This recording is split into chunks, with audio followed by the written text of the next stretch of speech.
So I guess my question to you is recognizing that there's so many companies that have been in existence for maybe 20, 30 years, or in Gary's case, close to 40 now. There's a deeply, deeply embedded sense of culture and sometimes internal politics. And so I know you mentioned that you have a step-by-step system to ultimately run with it. But I think first is, like you mentioned, accepting that there's a problem, putting together a hypothesis behind that problem, and then experimenting how to solve the problem. So I guess from your experience so far, what would that experiment be? Is it a boardroom meeting with the leadership team? And then once you've accepted that you want to make change, how do you implement that? So that's a great question. So, and one quick aside, I see that you have a Green Bay Packers thing in the background. My 49er fan heart has a lot of pain when I see that, because the Packers have given us a lot of problems. But my number two in quicker was from Wisconsin and a hardcore Packers fan, and he was a kicker on the University of Wisconsin team. And so he and I would celebrate every year and go watch Packers and Irish games together. Anyhow, all right. So you got our number lately, that's for sure. Well, that's true. That's true. But long term, you guys own us. So, so here's the deal. So I actually do this just like drug addiction. So we do a mask intervention, mask rehab, and then a mask-free program. Just like a drug, just like I had an intervention, I went to rehab, and then I joined a 12-step program. So for anyone listening right now, so I'll do the plug. You can go to whatsmymask.com, just whatsmymask.com.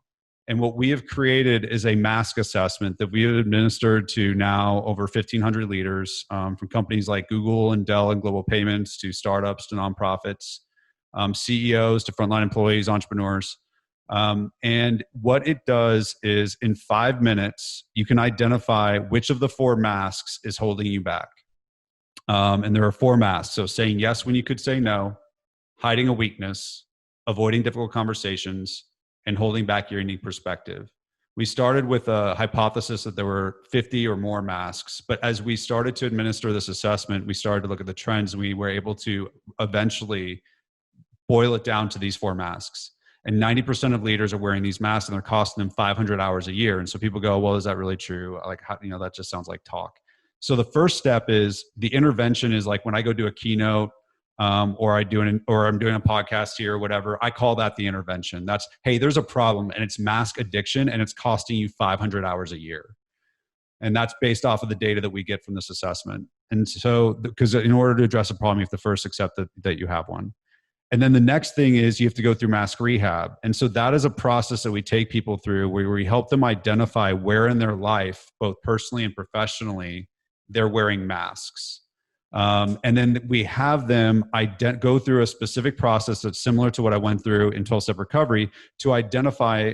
So in 12-step recovery, there's this thing called a 4-step inventory.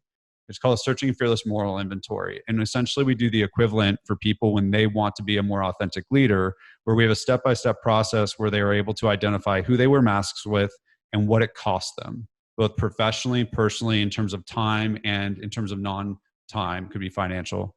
And then we have them go through these 3 principles where they pick the manifestation of that mask in their life. So for example, I had somebody that was working at a financial institution. She had 22 direct reports, middle of the pandemic. She's trying to do all the PPP loans, and she's saying yes to things that she could say no to, and it's killing her. And she's working from 7 a.m. to 10 p.m. at night.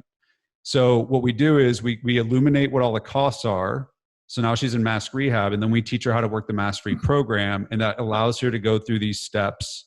There's about 12 of them when you apply these 3 principles, synergy. And what it results in is a mask-free action card. And this is mine right here. And it's a simple 5x7 card. And literally all it does, so I'll actually read you what mine is right now. So I've been saying yes when I could say no. And it says, what I can't control is B2B, PR, and networking FOMO. I have FOMO around all these different opportunities that are coming my way. But I can control if I lead myself and focus on the mask-free members that are actually in my program and coaching them. And so then my daily reflection. So the job, when you create an action card, you go through mask-free rehab and you start working the mask-free program. You read this card 1 minute a day. It's actually modeled off of a 10-step inventory in the 12-step program. But you read this card 1 minute a day, and that creates automatic awareness. And suddenly you start to see where, for me, I'm chasing B2B PR and networking FOMO. And by reading this every day, it creates that awareness. And so everybody on my team and in my program has this card somewhere where they look anyhow. So like I always read before I go to sleep. So it's my bookmark. Some people, they brush their teeth. I'm not saying I don't brush my teeth, but I don't read when I'm brushing my teeth. So for some people, it's like on their computer monitor or whatever, but they use their mastery action card and they read it, and they start to see all the times that they're doing whatever that mask is, saying yes when you could say no, hiding a weakness, avoiding difficult conversations. And then at the end of 28 days, they meet with their mask-free sponsor. So I'm literally building the exact same model. So we have the mask-free action cards, which is equivalent to the 12 steps, mask-free sponsor, and mask-free society meetings where people are able to share where they're doing this.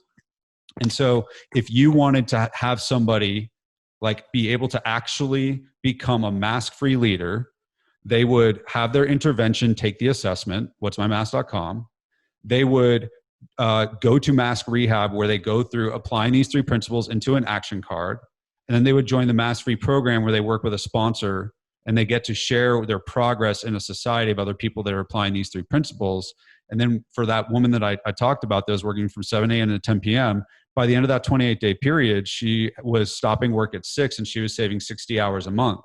I had another person that was scared to start an online event. And so her mask was she was holding back her unique perspective. She went to Mask Rehab, started working the Mask Free program, and then she started an online event. She's had 1,500 attendees attend. And it just becomes, I'm obsessed with taking things that are touchy-feely, fuzzy, new agey, self-helpy, and distilling them down into concrete systems that have predictable outcomes that don't require anything unique about you to make them successful. And so like that's a long answer, but like that's me trying to distill down what we do into Michael, talk about making impact. That's amazing impact, right? When you're able to shave off 500 or 800 hours or 1,000 hours in the case of that person right there, 960 hours if it's that many per month. All right, so when you look at the percentage of savings in time, and you're probably going to be delegating to people that love the responsibility to be able to do something more